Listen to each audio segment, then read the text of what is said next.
One of the things, we could talk about for sure is, just when you talk about this idea of quitting the job, I remember thinking that quitting my job was like something that was really, really this monumental, crazy, difficult task. Because I'd never been introduced to a world where you could survive without a job. Like I just didn't know, and then I started really breaking it down and thinking about it. And what I realized is that, really to quit your job, most people, all you gotta do is figure out how to make maybe a couple of grand a month, maybe $2,000 to $3,000 a month, like somehow, some way, but some way other than going to work every day. You know what I mean? Like that's it. And really, that's not that difficult if you spend a lot of time studying entrepreneurship, talking about entrepreneurship, and being around entrepreneurs.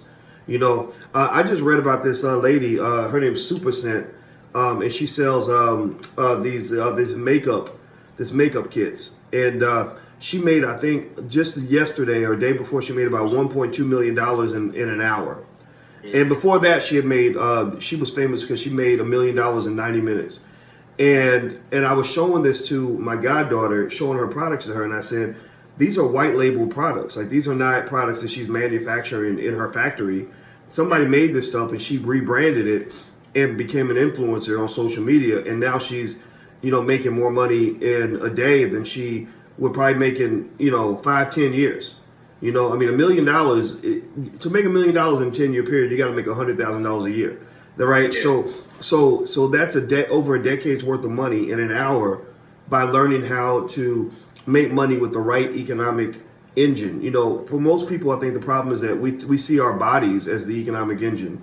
Like, I get up and I go to work and I trade hours of my life, days of my life in exchange for money. You're literally giving your life away for money. Prostitution's bad because you're selling your body for money, but corporate prostitution is almost as bad because you're selling your life for money. You give away. Sure, at least through prostitution, you might get a little good feeling out of it.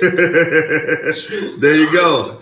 And honestly, prostitutes might have a higher degree of freedom than people getting paid on the corporate plantation. Well, I tell you what, it's what, 20 minutes out of your day, right?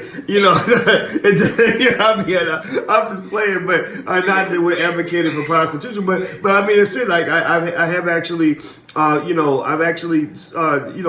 a person that felt that way, and her attitude was like, she said, look, I can just do what I got to do in the morning, and then I'm free for the rest of the day. And I was like, okay, well, I'm not going to judge, but the point, the point of the matter is that, you're making a pretty heavy trade-off. And what I find is that, the reason you have people like Super Scent that go out here and make a lot of money really fast is because she makes money through a different kind of mathematics, the mathematics of scale. She makes money through a system and through a process, instead of making money through labor, right? And when you have a process, systems and processes are virtually timeless.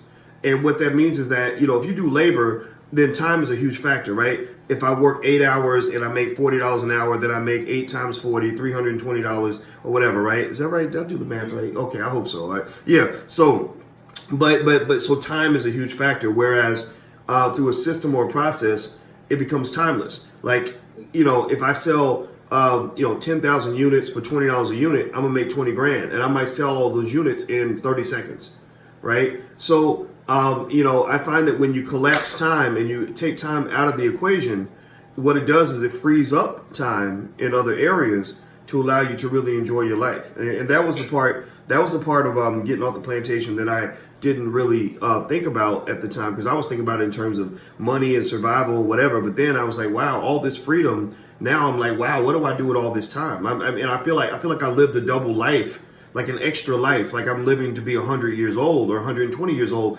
because all those thousands of hours I would have spent at the plantation or on the job, I now get to spend that time living life and, visiting family and watching Netflix. Like this week, I was with my goddaughter in Denver the whole week. And I couldn't have done that if I was on the plantation. We bonded and hung out and got to do all these things that a lot of people don't get to do.